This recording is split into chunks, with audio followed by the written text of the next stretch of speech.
We're excited to go to Little Rock and take our football team. I believe it has a lot to do with the passion um, of the state. For a long time ago, I know it originally started. There was no televised games, many one or two on a weekend, and I think that had part of the reason to go over there. War Memorial was their stadium was better than this one in the past, and they had lights. We did not. There was a lot of reasons to go over there, but I think the passion overall from the years of Arkansas football uh, had to do with something about our willingness to go play games in Little Rock. Our team is not looking at this as well, we have to go play in Little Rock. We're looking at it as opportunity to take the team on the road and have a great opening game in the great city of Little Rock. And whether I want to do that for years to come or not is irrelevant right now for this Thursday night's game. But we are excited to go over there. It's on our schedule. It's where we're going to play, and we're excited to go over there. And we hope that we'll have a whole lot of fans at the game supporting our football team. Looking forward to playing Pine Bluff. Looking forward to playing a in-state opponent. And we know that Coach Hampton has done a good job. His as he goes into this year, he'll know more about his team, and they'll have a better team, as I hope we do as well. But we have a lot of respect for University of Arkansas Pine Bluff, and we're looking forward to getting over there. Great, just going. Coach, you planning on, I guess, bussing down on Wednesday and flying back? Is that kind of and just what's the schedule coming up? No, Trey, we are going to bus over there, but we'll bus back as well. Certainly helped us. We can save a little bit of money, but more importantly, with us having a 2-day advantage on our opponent, our kids will be off Friday, then we'll practice Saturday, then they'll be off Sunday, and then we'll go into a regular schedule for Oklahoma State after that. You guys doing any kind of walkthrough in the stadium? I don't know if y'all ever really do that. But we are not. Ever since I've been here, we chose not to go to the opponents. We do everything here, so no. And on the depth chart, you had Patrick Kudus listed first team or with a Marion Harris. Yeah. How's that situation playing out? I don't believe Patrick will play, but I'll say this too, and we'll miss him because he's a good player and back still bothering him.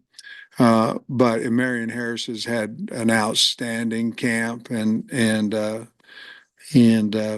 don't know that there'll be any drop off there. I think he's not 5, Trey. If you were going 1, 2, 3, 4, 5, he's not 5. I don't know where he's at. I don't know if he's 3. I don't know if he's 4, but he's not 5. He's really done a really good job. I'm really pleased with how he's come along and gained his weight and playing, and he's always in position. I'm really happy for him. The same question at running back. We've seen DeBinion and Jaquindon both up there, and I'm hoping maybe you could spring that into your situation there, but spring that into the general health, because it looked like you got through camp without any season loss, guys. We did. Thank you. Thanks for bringing that up too, because it was very physical. We had two scrimmages, and we also had 2 other times that we tackled to the ground in specific situations. So I think we did the right thing. Obviously, we talked about it a long time and what we wanted to get done. Spring was that way as well, 2 scrimmages and 2 tackle to the ground. The depth there at running back, I look for Jaquindon to be our starter there, and then we'll go after that. Probably Rodney Hill would be the second guy in the game, and then R-Dub has been beat up a little bit, so he hadn't practiced at full speed consistently over the last 10 days. So Rodney's done a really good job. We feel like we have 5 backs that can really play. So, but probably in order of going in the game, that would be 1 and 2. And then we figure out how Rashad is at practice today, and whether that be him or Braylon probably going in there. So is anybody else slowed questionable for this week then? And probably the only one would be Armstrong, left, whether he's practiced every day, but whether he is full speed or not, we'll have to wait probably until Thursday night to find that out. But he has practiced every day and just hasn't really practiced a complete practice. So we'll see where he is after today. You brought up the Little Rock component to the scheduling and how you feel about it is relevant for this game. But is there an ideal amount of times you think to go to Little Rock every other year once the Arkansas State game is played next year? Is there an ideal for you in this scenario? I think the only concerning thing, and I think half of the, I don't know that the word's problem, half of the concern, okay, is that we're going to play in our stadium once in the first 5 games. And one of them's in Little Rock and one of them's in Dallas. Now, the Dallas game is, we'll end up playing Texas A&M here next year.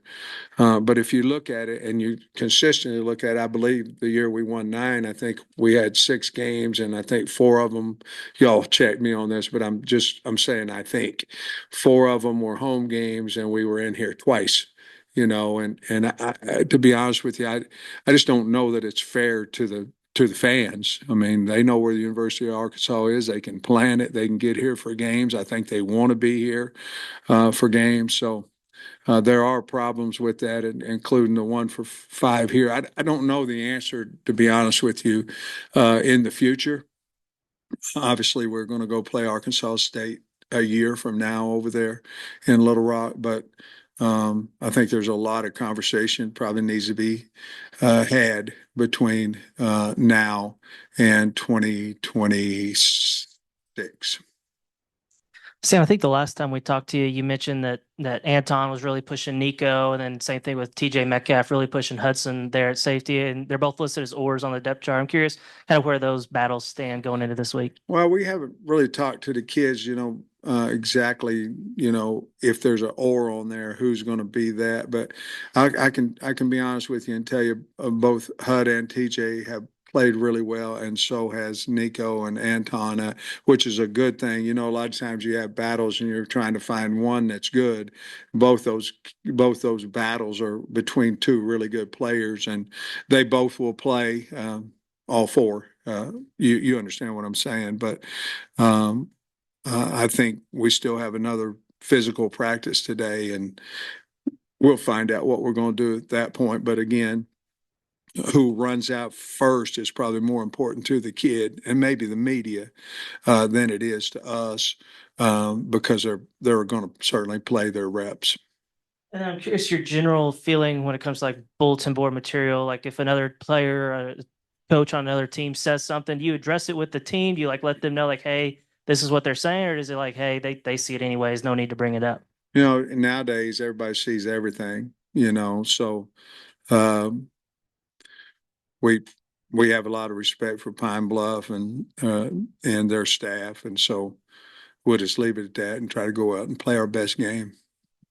Sam, I remember, I think the pre-camp presser, you said you thought it was important to figure out a kicker within a couple of weeks, and the depth chart has or. It sounds like Shipley's been doing pretty good. I guess is Ramsey healthy again, or what? Why is that an or?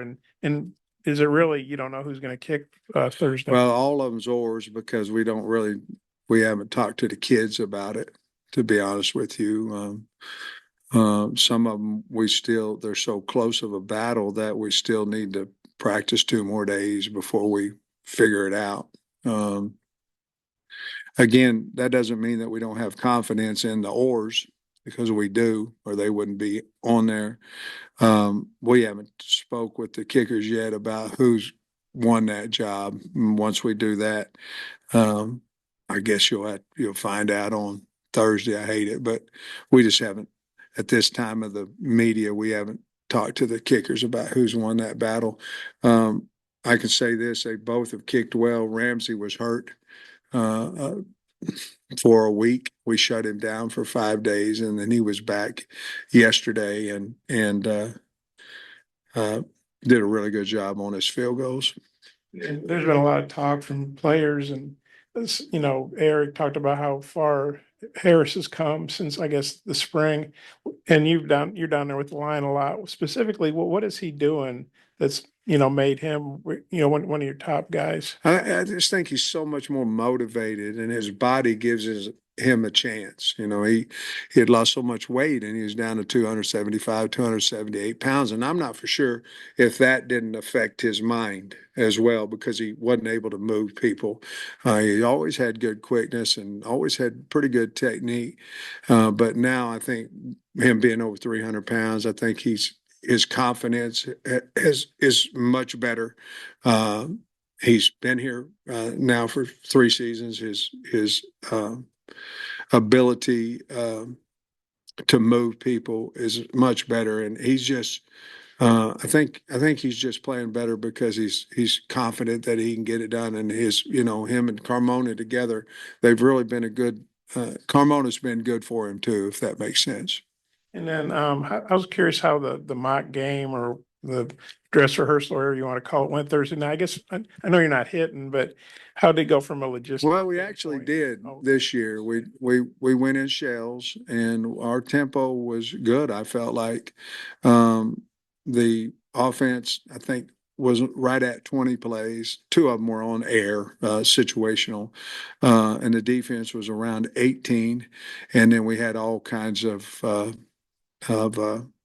special team situations, and it went well. Now, in the past, we did not do that. I mean, we did the special teams, but we didn't physically get after each other. I just felt like we're trying to talk about being tough, and you can't be tough unless practices are tough, and the expectation is tough. So we did that. It went well. How about dealing with social media distractions? You mentioned that last week, Coach, that you thought you would have to deal with some adversity at some point. When that comes, last year maybe you didn't do the best job. This year you feel like you've equipped your team a little better to handle that outside noise. Yeah, I think so. And we really haven't gotten into a stressful situation yet. So we're going to have to figure that out once that happens. There's situations that are adverse during a game, and then there's certainly adversity after a game, speaking of media. But I think our kids have been pretty good with the media. They've been limited availability, but I think we've got a mature team, so I feel pretty good about it. And we've spoke about it quite a bit as well. So I think we're going to be in pretty good shape there as well. We have a mature team, so I think we'll be in pretty good shape. Last time we spoke with you, you kind of mentioned how Danny and Ian might have to treat them Yeah. as one player, kind of, and see where you go. Have many of those guys taken a step forward? Is it the same plan? Maybe they're one player in terms of snaps and reps and everything. Going into the University of Arkansas Pine Bluff game, I think that is the plan. Where we've been rotating, on fours, there's just no way that we can do that with a Landon Jackson. I mean, we can't. We need him on the football field. Maybe Cam Ball as well. But the equal opportunity, we're not close enough right now for a guy who's to me quite a bit better, and that could be because of age. It could be a lot of reasons. Is off the football off the field, and so. But I do think that rotation is something that we'll certainly do. And Kudus, do you think like this could be a short-term thing, or how do you feel about his availability to pass you? He's going to get a reading on his back on Friday, and then we'll know a little bit more about it after that. But he has. He's progressed from things in the pool to things on land now, to a little bit of hitting. So we're going to get this MRI read, and then I'll have a better answer for you on next time we meet. I guess next Monday. Last thing is, I know it's a game, it's not practice, but how much of week one maybe can be part of that competition at, defensive end, safety, cornerback, where you have some of those guys fighting for depth chart? Great question. I'm really excited about that, to see game ready competition. And you know, you just don't say, we talked to them about scrimmages, and the game's the same way. You don't stay the same. You just don't. You go to practice and you go out to a game, you get a different person. I mean, you do on a Saturday, or in this case, a Thursday night. They're either going to get better or they're going to get worse. No coach is going to come in and say, well, that's about what I thought we was going to get out of it. It goes up or it goes down. And so I'm really excited to see how each one of these guys that are in a battle, and those are not, for that matter, to see how they play. We have so many new players, and of course, I heard Arkansas Pine Bluff has maybe 52 or something like that came in July.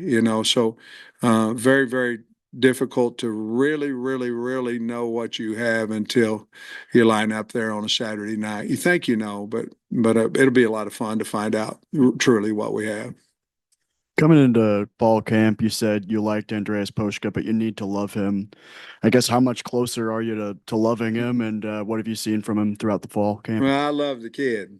A lot of it was understanding the offense, being able to play faster because of that. He had a really good offseason, gained some weight, stronger, faster. He's very aggressive.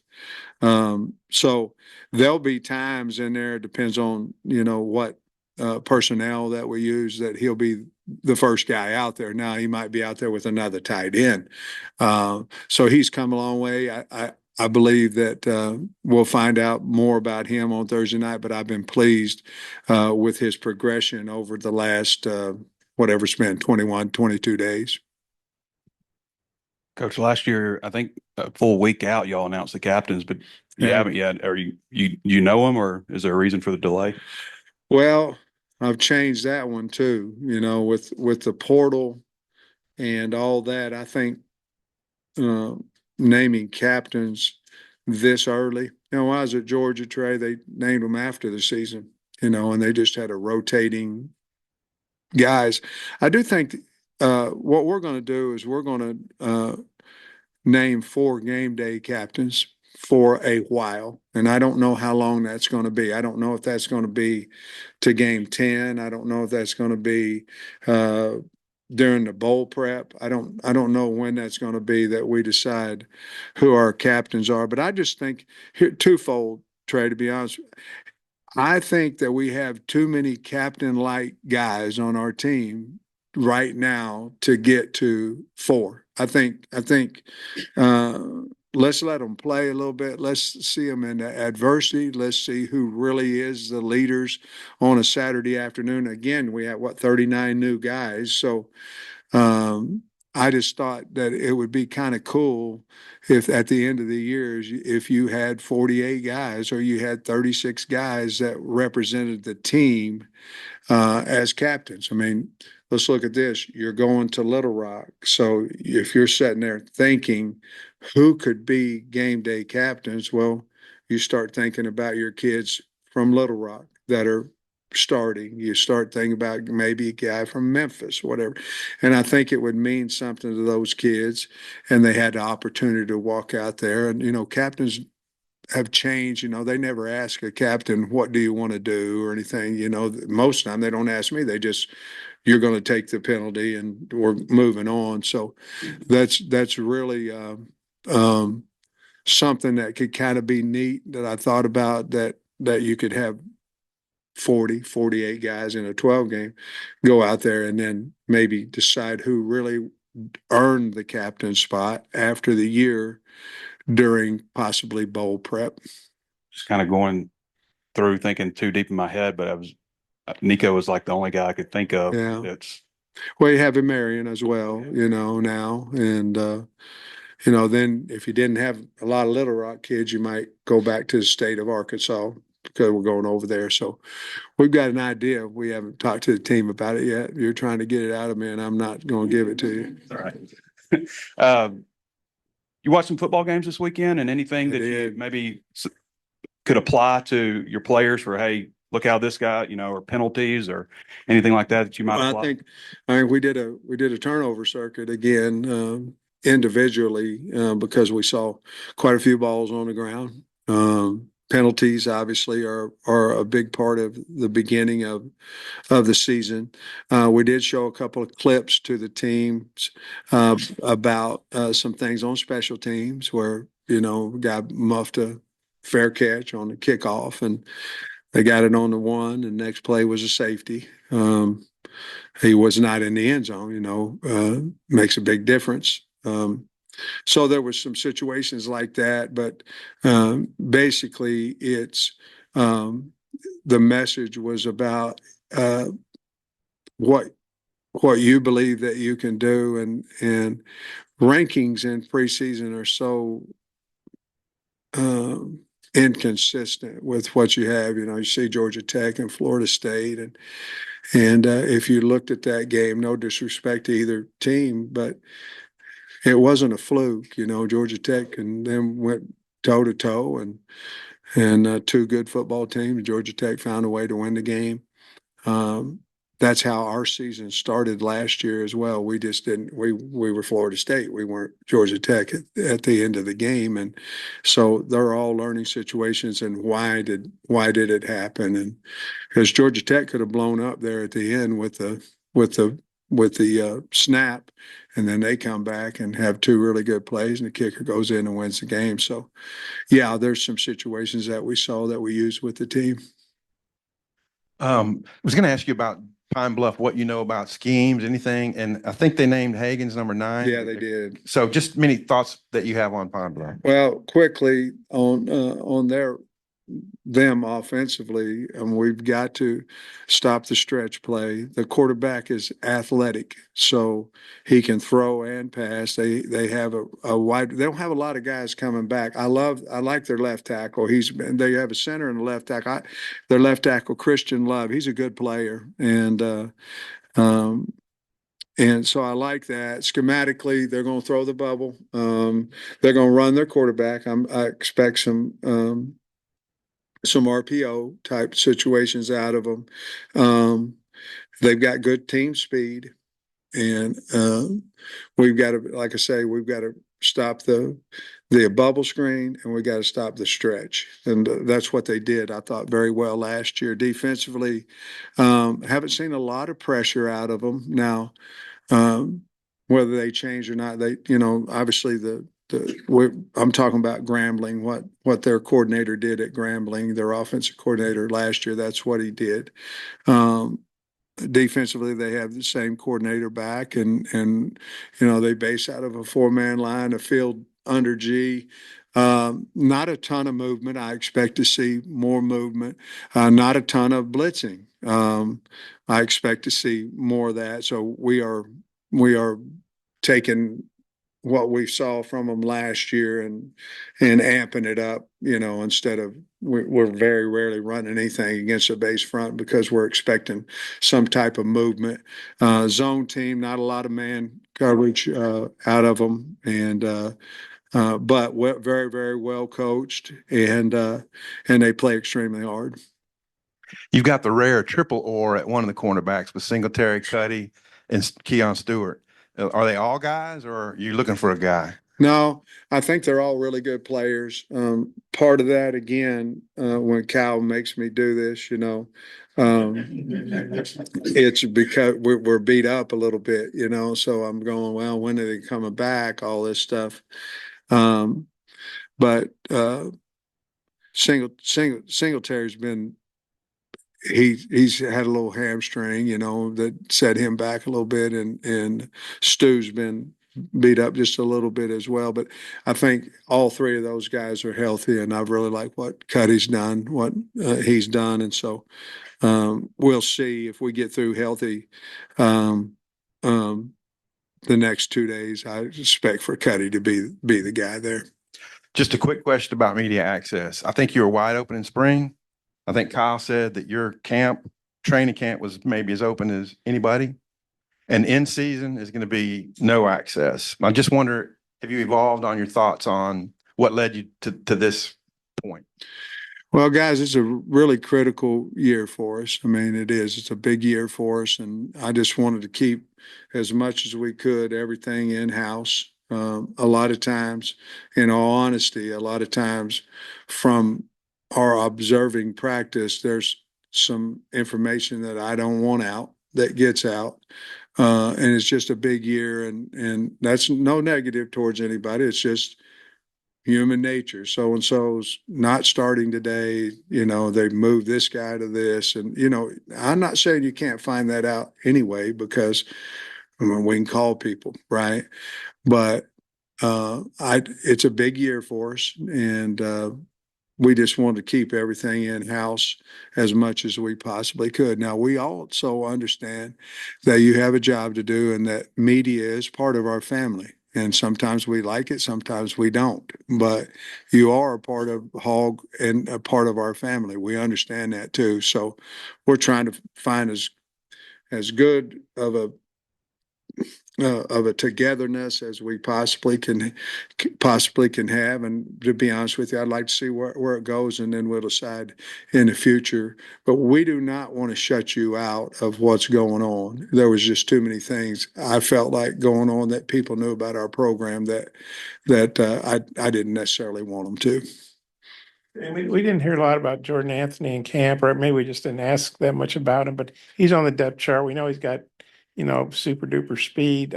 What kind of camp did he have, and what are you expecting from him? Is he totally over that toe or foot Yeah. or whatever it was? Really good camp.